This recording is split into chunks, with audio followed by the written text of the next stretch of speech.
Basketball. It's time to strap in and get ready.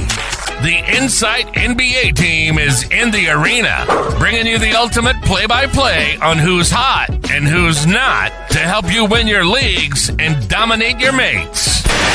You're now hooping with your hosts, Matty G, Skitty, and Malley for the Insight NBA show.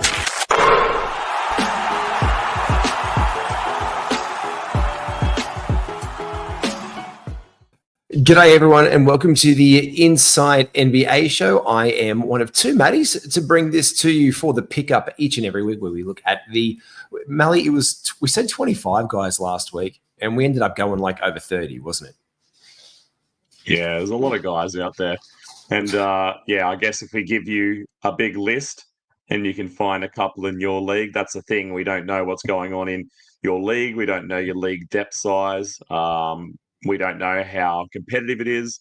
So if we give you a bit of everything, hopefully you can put your little feelers out there and find someone to pick up.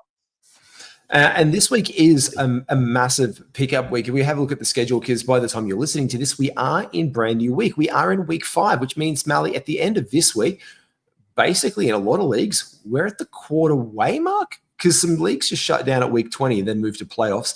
Some are already in playoffs by week 20. But Malley, Monday and Tuesday, there's just greens all week long. There's 8 games Monday, 6 games Tuesday, 8 games Wednesday, 4 games Thursday, 8 games Friday, 7 games Saturday, and 6 games on Sunday.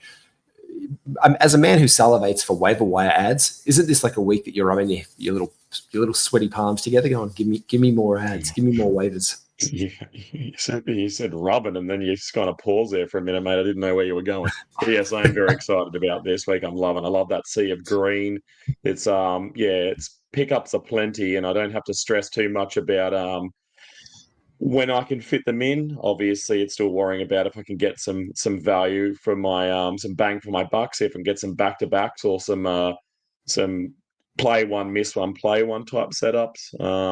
Yeah, it's just weird not seeing a big 11, 12 game day up there. And I'd warn you too, mate, not to say such horrible, threatening things like we're a quarter of the way through the season. I don't want to hear about that. Yeah, no, it's horrible to think about it. I think it was more in the one of us. So how much longer is this NBA season? And I'm like, oh, it's week 5. She's like, how many is it? 20. She's like, so it's a quarter way done. And I'm like, oh.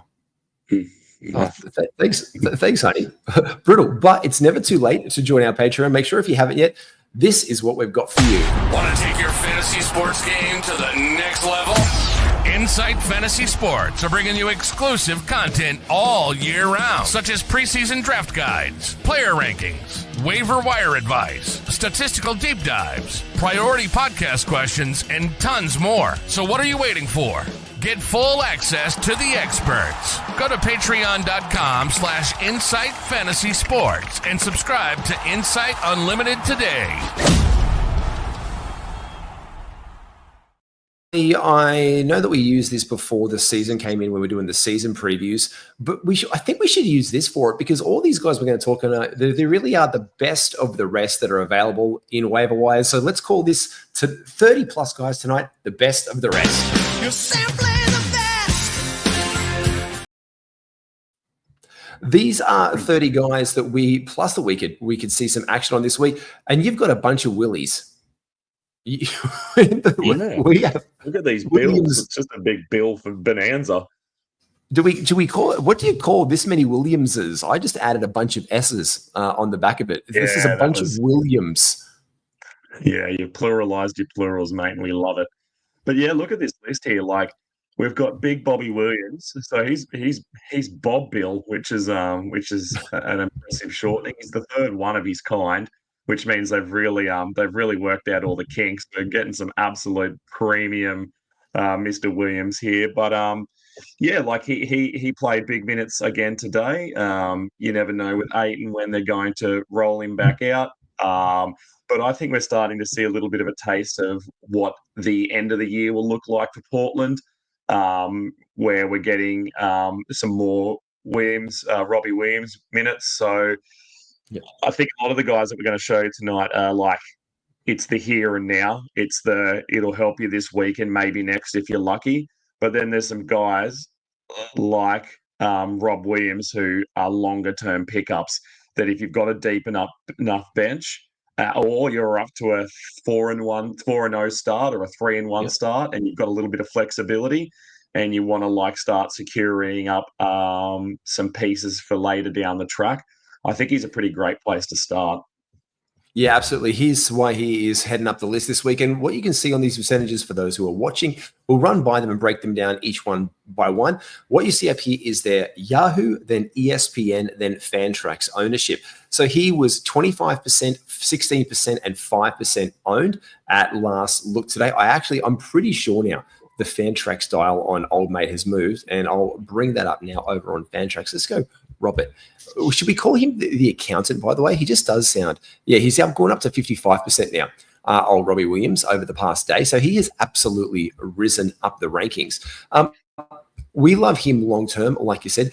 This week ahead, though, we're starting to look at guys who are making their way. Patrick Williams finding form, 27, 12, and 65% owned. Vince Williams Jr. And there's a couple more Willies that we can get not our hands on, we can get into our teams per se. No. Yeah, steady on. I mean, Kendrick Williams is interesting. I know that they're kind of ramping him back up again, but we've seen in the past that they'll play him at centre. He's not really a centre, but he plays as a centre, and they desperately need one. Well, not desperately need one because they've got that pretty well sorted at the moment. With and we're not talking about Jalen's this week, but if we were, this would be the exact slot for him to go in. But I just think that there's, again, deeper league type pickup. You wouldn't pick him up in the 12s, 14s, 16s, but as an 18 or 20, we're in some deep 20-man leagues where he's definitely worth having a think about. And I think Vince Williams is the one on the list there. I know we talked about Rob Williams being the long-term pickup. I think Vince Williams probably has him a little bit there as well. We saw what he did last year. When all the players were out, he just really dominated. And I think a lot of people probably owe their second half of their season success to Vince Williams. I love him as a player. I think he's great. I love these guys who can come in here kind of underrated and just do a little bit of everything and find a home. So we know the problem with Memphis is they've got depth and they like to play everybody. He played diddly squat minutes today, which had me nervous, but he was in foul trouble early in the piece, and I guess hopefully that was a reason why they played him less minutes than his first outing. But he's the guy on my list for a long term, and then obviously Grant Williams. That window's open right now. And we've also got guys like Jalen Wells, who's another Jalen. We can add to the Jalen's list over in Memphis, who's getting a lot of minutes and burned there as well. So Memphis, as you said, deep team, play guys all the time. They've been without Desi Bain. He's come back into the lineup. Marcus Smart was in. Marcus Smart was out. John Morant is out. But Vince Williams is one of those guys we were kind of just waiting on the fringes. And in time, those who panicked and who didn't want to do anything in the first couple of weeks dropped him off. And then he's back at the end of week 4, which is merriment for some of us who like to trip the waiver wire. Fantastic. Also up on here, like you said, Grant Williams in Charlotte has been doing a really good job since Nick Richards went down. This is another Williams who is 23% owned in Yahoo, only 7% on ESPN, but is 55%. You can see the green means they've all been tracking ads. So these guys who are starting to gain momentum and being ad across all these leagues. And Grant Williams has indeed been doing that. In fact, last week he was the 85th ranked player on #basketball. So here is a top 100 guy who is available in 93% of ESPN leagues, which that's definitely 10-man format. That's 10-man format. If you've got 12 rosters, that's 120 for the short term, especially if you're right in the wire. Here's a guy that we want to be looking at for our.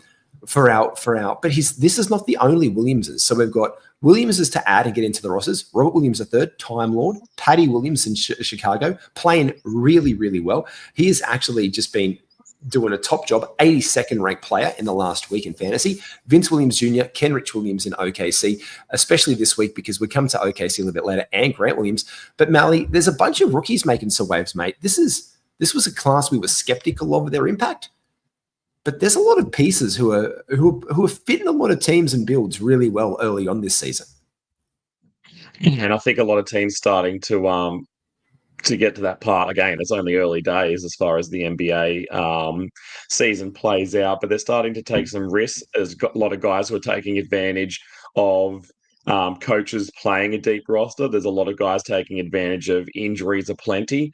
So we're getting to see some of these guys, as you said, that we didn't really hold very many high hopes for in the NBA, let alone in our fantasy squads. But yeah, there is some guys who are starting to get some burn, and I think And they're these worth top maybe again picking up and stashing.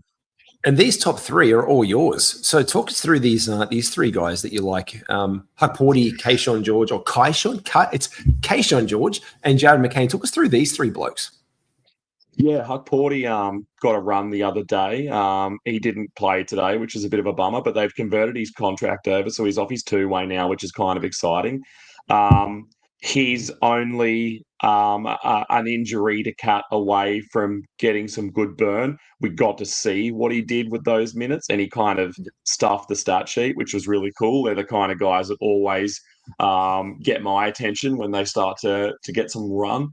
And we all know that Cat has had a tumultuous past as far as injuries go.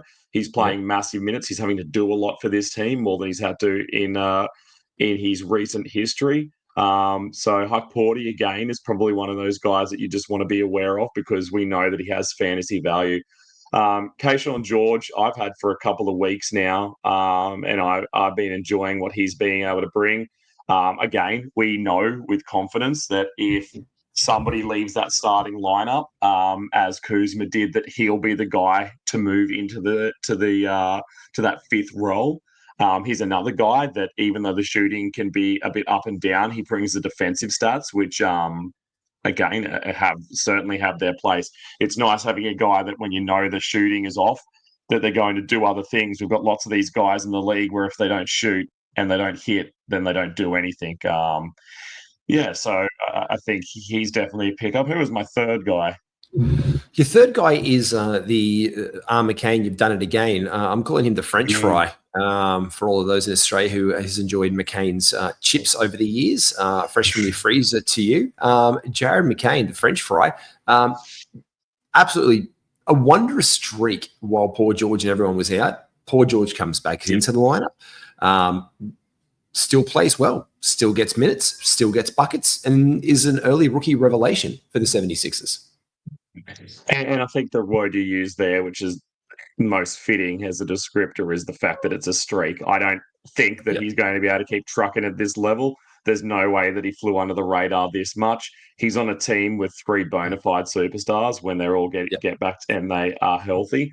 But I think the thing that makes him a waiver pickup to probably have a bit of a think about is we've seen that he can still put up numbers even when at least two of the three stars are there.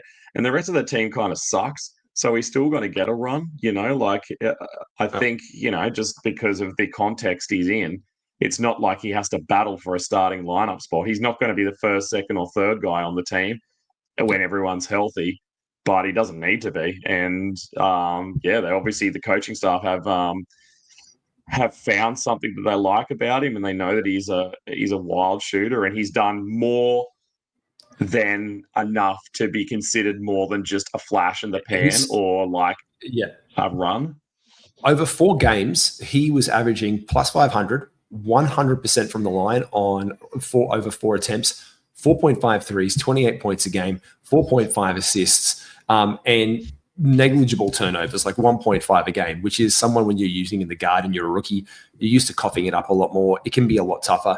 And when you look at how much he's owned at only less than 40% in the 2 major leagues and 69% in Fantrax, it indicates to you that people who are in Fantrax or in the know are bringing him into teams, much like our next guy, like Stefon Castle, who's at 74% owned. People love Stefon Castle. He's starting to show out in the Spurs lineup. We know that you love the Spurs. This is your team. He's 142nd last week in fantasy, only 20% owned and 26% owned, but he's having some really good games, and you're just one of those nights where he just pops off the page sometimes, and you're only 1 game away this week. And he's got a great mentor in Chris Paul, which can't hurt his ability to learn and grow. I'm happy with what I'm seeing with him. Maybe a bit of a squeeze now that we've got Jones back in the picture, but I don't know. They've only ever used Jones out of necessity rather than out of seeing great things in his fantasy basketball Magic 8 Ball future. So yeah, I think he's a guy. Again, if we're just talking just rookies, which we are now, he's definitely worth having a conversation about. So yeah. And the last one I want to touch on is for this page is Dalton Connect. He's only 15% rostered in Yahoo, 13% rostered in ESPN leagues. The interesting thing here is one of the guys who's gone down. He slipped to 47% in Fantrax leagues. So he's someone who I've actually managed to bring up into a couple of teams on Fantrax that I'm in. Loving what I've seen from him in the last week. 72nd ranked player in fantasy. The plus 600 from the field is not going to be there. He doesn't get to the free throw line. When he does, he makes them. But the threes are nice. The points are nice. The lower turnovers are nice. But he's pretty much a zero across the board. He's almost getting you a steal a game, but he's not like three rebounds and 2 assists. Like, you're taking them as counting stats, but this shows you the efficiency that he was doing that at to be that ranked player in fantasy was absolutely huge. This is the page where it gets a little bit frisky. There's 3 guys who are mostly owned and who have been plateaued. Bub Carrington and Donovan Clingan down the bottom there. They're at 78% and 73% owned on Fantrax. Bub Carrington hasn't moved. He's at 26%. It's the ESPN ownership of the last 3 that we want to pay attention to. And then I'm going to hit you with the top 2 there from Utah, Malley.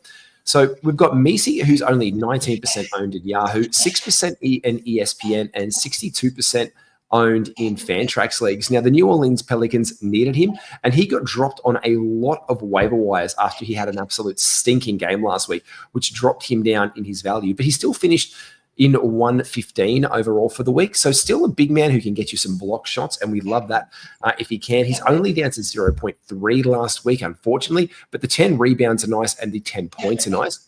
Bub Carrington, an absolute Mr. Fix-It everywhere for the Washington Wizards.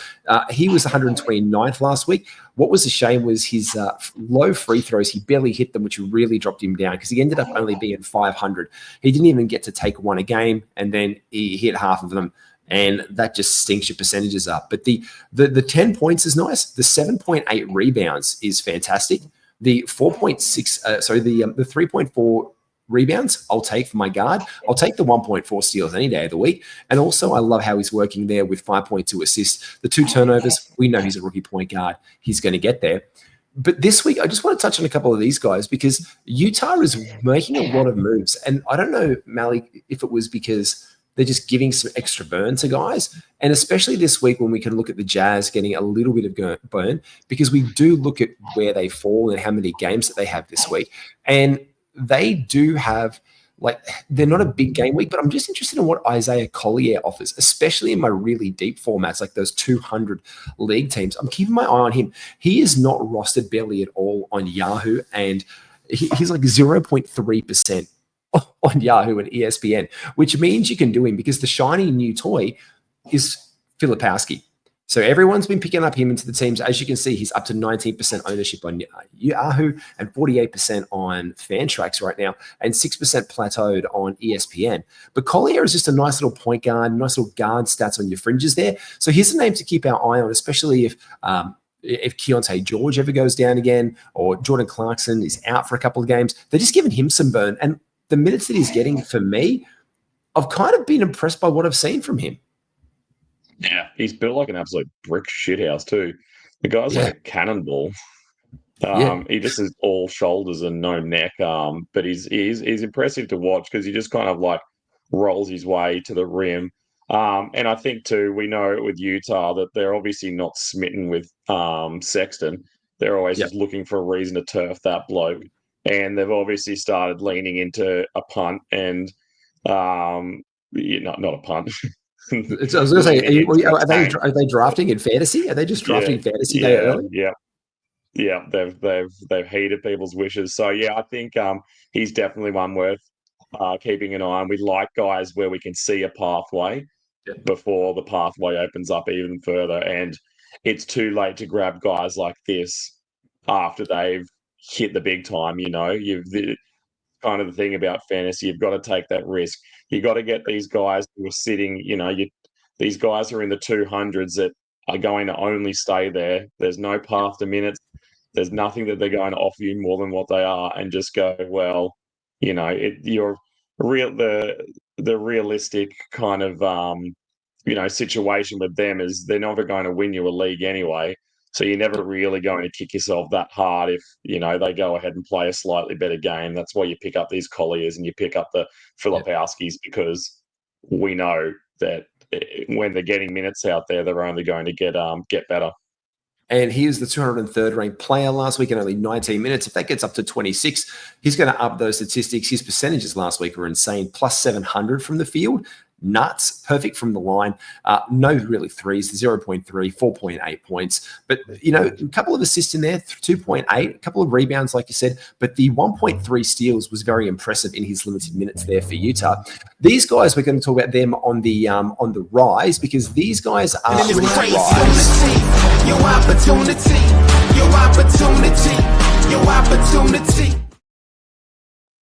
These are guys who have had a bit of an opportunity. They are the young guns, and they are ready to rise. These are players who every single week are going to feature who are in their third year or less. So these are some other young guys. Might not always be rookies, but a couple of our younger players in the NBA, Malley. And you've got a couple of guys in here, especially Tyreke Evans. You love this bloke. He's a gun. I'm cranky because you just put a picture of Grayson Allen up there, and I understand why, because he made the jump. He's a riser. He's a flog, hey. He is. Anyway, back to this. I'll push it from my mind. What are we talking about? Fantasy. All right. Show me the slide. Let's get the chat on. There you go. There you go. Tyreke Evans. If you were able to read the tea leaves a few weeks ago and see that Jabari Smith's minutes were starting to go down and Tyreke Evans was starting to go up, then good on you, because I feel like he's gone in a lot of leagues, as you can see right there on the screen. But I think he's certainly worth trawling your waiver wire for him, whatever leagues you're in, because none of those are 100%. Two of the providers are less than 50% ownership. So I'd definitely be having a look. He gets steals, he gets blocks. Some nights he gets hot and can shoot well. He gets rebounds. It's just fun. It's just a lot of fun watching him and Thompson out there together. It's just enjoyable watching, and I love these games where Houston either they're another team that I have a soft spot for. I love it when they fall apart early or they get up early. Either way is good for me, because I just like watching those two get more of an opportunity for some run. And it's just nice to watch the future unfold. And you buy a low window. I'm talking about Houston slam shut on Fred VanVleet today with an absolute huge season high game from old mate there. But Tyreke Evans is up. He's the 74th ranked player. And like you said, these are guys that's not 100% owned. He is 89% owned at most in Fantrax, 47% Yahoo, and 44% ESPN, which means your window there is to get him. Let's rip through the other blokes. Corey Kispert getting a bit more burn in Washington. You can stream him in your deeper leagues. He is 7%, and he's down 3 and 44%. Now, this is an interesting one, much like the Kayshawn George. Kyle Kuzma's back. People drop them. Kuzma's going to get all the minutes back up there. The people are going to just drop it the second they hear that news and make another pickup. They think the value is going to be hit. But sometimes we see in these players where some form of value stays, efficiency can also improve with less minutes. They're only taking the shots that they need to take, and they're just focusing on their defense and getting some peripheral stats. And this is what Kispert's been doing. So he is a bit of a guy we can pay attention to on the side. And this is much like Julian Champagny in San Antonio. This bloke has been just chugging along on waiver wires. You've been picking him up and throwing him back like that fish you catch in the ocean very steadily along this season. He's been the top 150 player. Now, his percentages were down last week. He was some 400, which tanked him a little bit. But people threw him back when Vassell came and when Castle popped a little bit, not thinking there was a roadmap for the bloke. There has been. He's continued to play out there, and he will be better. He's shot a little bit better, but he had a couple of stinkers in there along the way. But still, a top 150 guy, especially in our deeper leagues, like we say, Malley, when we're talking about 14, 16-team formats or 20-team formats, is definitely someone to put our eyes on. Zaire Williams, the same case. really cooked your 3-point percentage if that was a category you're looking for today in Brooklyn. But the other bloke that I don't think I've said this many times in a while, but I was absolutely transfixed today with the Portland and Atlanta Hawks game. And there's one bloke, man, that I was watching, and that was Tumani Kamara. And Tumani Kamara was 111th ranked last week. He gets you 2.3 steals a game, 9 points, 5 rebounds, two assists. His shooting percentages are decent enough, but it's those steals. It's almost like, mate, someone said to him, "Hey, you know who's really good in Atlanta? Dyson Daniels. You might not be the best player on the team, but if you can play like Dyson plays in Atlanta, you're going to get paid a lot of money when your contracts come up." And this bloke, mate, was flying all over the court, making good plays. He rolled out there in crunch time. I know there was no Simons. I know there was no Ayton. But, mate, he was out there with the other blokes, and he was playing his ass off. And I think there's value for him in the leagues right now, and someone we might be able to bring in and out of our waiver wires, but we definitely pull him come silly season. I think that's what I like. I like that about Champagne as well, is that they're guys that we now know and can have some faith in, that even when people come back and are healthy, they're two guys that thankfully, due to their body type and their ability to be a bit flexible and positioning, they insert them into the starting lineup. Both he and Champagne both just kind of do the same thing every night.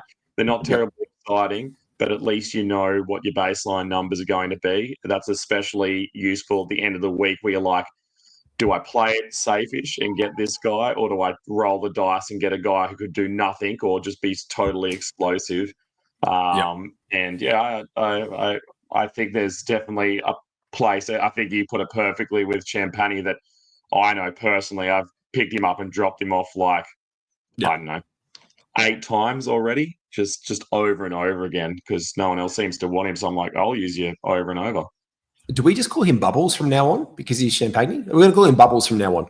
I'm just going to run with him, call him Bubbles or Prosecco, just so we don't confuse him with his brother. Also, don't make that, because I've had a couple of people at me and they've confused Julian with his brother.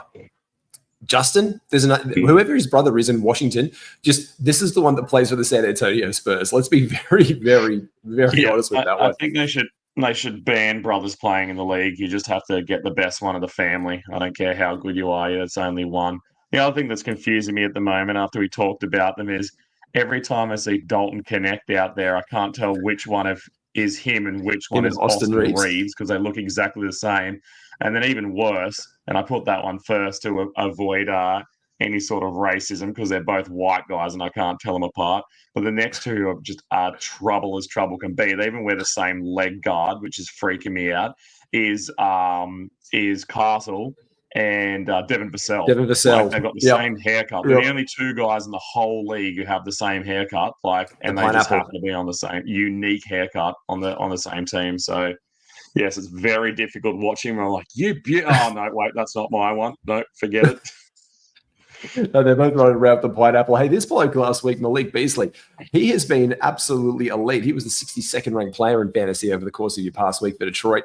Obviously, Tim Hardaway Jr. got into some UFC action, took two to the dome, and has returned. But he has been on fire. Brandon Boston Jr. continues to play really well for the New Orleans Pelicans. We could pick him up. Dorian Finney-Smith has been starting and playing excellent numbers over for the Nets. He's 14% owned in Yahoo, 5% in ESPN, and only 42%. And he is tracked down, but continues to get the start. So we can definitely look in for the Nets this week for him. And Chris Dunn, he's being added everywhere. He is now the starter with the Los Angeles Clippers. He is 11% owned in Yahoo leagues, 3% in ESPN, and 39% in Fantrax leagues, which means there's definitely a window here. But the bloke that I want to get to you is Ty Jerome. I've been a big fan of him this season. Coach said before the season that Ty Jerome was the hardest working man in Cleveland and had done nothing but impress the whole organization. And you think he's an absolute ad at this point, Malley? Well, I said the name to you this morning, and then he went and got himself a starting lineup position today, which was very handy for me to put him down on paper. I think even in those games where he was getting less than 20 minutes, he's still getting 5 assists. He's still getting, because he's shooting wildly. Not that he's on big volume, but his percentages are neat as, and he'll get you a steal, and And when he gets that kind of production in less than 20 minutes, you just wait for these nights where he'll get a starting lineup spot. And today to see him replace Donovan Mitchell was exciting. And now that they're off to a 15-0 start, is 15-0? Yeah, 15-0 start. Oh wait, is it? I'm going to check that because I know that I think they're the 15-0 because their next one is against the Celtics, and I am just. Yeah. I had a day off today looking after the little fella, and I have to say, in the back of my head, because he loves basket. When basket comes on, he's like basket. I know that they have their next game versus the Boston Celtics, and it's tomorrow. It's Wednesday. Yeah. It's a cup game, and they're 15-0 right now. So I reckon that is going to be an absolute showdown. I don't want to wish any ill health towards your beautiful child. But if he wakes up crook tomorrow, you won't be that upset. No, it won't be. But if it's Wednesday, I'm like, it's okay. I can take a day. It's okay. I can take a day. Yeah. This is my day, honey. And today was tougher to get off, but Wednesday, it's fine. There's some action on. And I'd just like to see that, like, we know that if Donovan Mitchell or Darius Garland go down, he'll be there to kind of get his, and we saw how powerful he could be as a fantasy pickup on big volume. So we just keep an eye on him, and we know that he's not going to be able to get high 20s minutes very often. But yeah, we know a little bit like a Bobby Portis that when they get that starting lineup go, it's absolutely all systems go. And over the last 4 games, he's only been averaging, even with those minutes, 21.4 minutes a game, and is 108th rate player in fantasy. So again, you're talking top. We kind of like to say if you're top 120, you should be owned, because no matter what, if you're even in a 10-man and 12, that's like your cutoff at the very, very bottom. So this is someone who definitely comes into that. And to wrap up the show in a nice little bow, you're like, Matty, you've only given me 20. You promised me 30. Well, here you go, because we've got the breakdown for the week and those teams on the strength of schedule who are making the back-to-backs. And on the strength of schedule this week, the best ads that you can make in your league are the Bulls, the Rockets, and the Warriors based on their opponent. And the worst based on opponent this week are the Clippers. And that's really interesting because the Warriors rotations are all over the place, and a lot of their players have been down in ownership, as you can tell. Kyle Anderson, Podzemski, Moody, Trace Jackson-Davis, and Kevon Looney is a nice ad. He is day-to-day currently. Trace Jackson-Davis, nice pickup minutes for bigs if you need forwards there, if you need someone to operate from the guard spot. All of these guys in the absence of D'Anthony Melton are getting burned. Who can tell, Malley, who is going to get what on what night? But you can go through any Warrior because they've got a back-to-back set in there as well. They've got 4 games this week. So our 4 game teams that we are looking at are the Bulls, the Warriors, the Rockets, the Pacers, the Clippers, the Bucks, the Magic, and the 76ers. So there is value in all of those Warriors blokes there as well.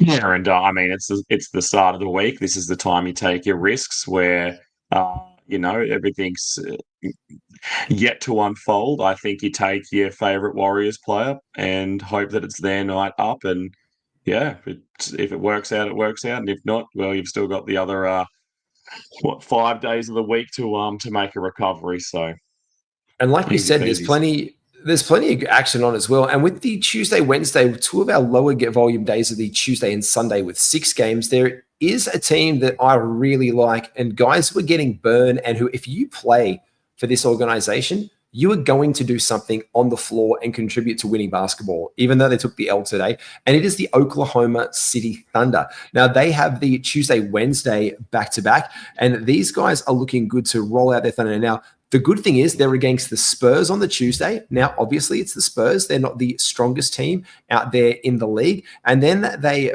back that up the next day as well against the Trailblazers. So 2, one would argue, not very good opponents, unless someone called Wemby decides to pop off 6 ways from Sunday and obliterate them because he is 8 foot. And they're going to probably have to fly Dwight Howard over for that game and give him a 10-day contract. But you've got any of your guys here. You've got Lou Dort, who is up to 70% owned on Fantrax, but room for him in your Yahoo and ESPN leagues. Kason Wallace, Isaiah Joe, Aaron Wiggins, and Usman Jang as well is out there getting a bunch of minutes. He is 17% owned in Fantrax leagues, but he is 0% owned in ESPN and 1% owned in Yahoo leagues, Mr. Dang. So that tells you that is not enough. Dang, that is not enough. All right, we're going to get out of here before we start making too many dang darn it puns. It's only going to get a bit worse. It's going to get worse from here, but it's only going to get better throughout the course of the season. Make sure you like and subscribe to all things Insight. We'll catch you soon. Big shout out to our sponsor, the Standard Squeeze, 15% off all of your gear. I'm drinking from my 4-in-1 tonight, wearing some of their apparel right here. You've got no sleeves on, thanks to Standard Squeeze. As Pink shirt always, is nice. I like that one. you like this one? You could cut the sleeves off. You could just, you could do that. I'll get you. I'll get them to send you a pink one because we know that we like. Trim it all. Just trim it. Just trim fabric it off. They'll save. They'll save so much fabric. You could make a 4-in-1 out of the sleeves. It's going to be fantastic. Make sure you get onto it. Like and subscribe to all things Insight. We can be found at NBAGWiz at live_my_fantasy. We wish you a very good week. Go get some wins and make sure you get these ads into your teams. Take care, everyone.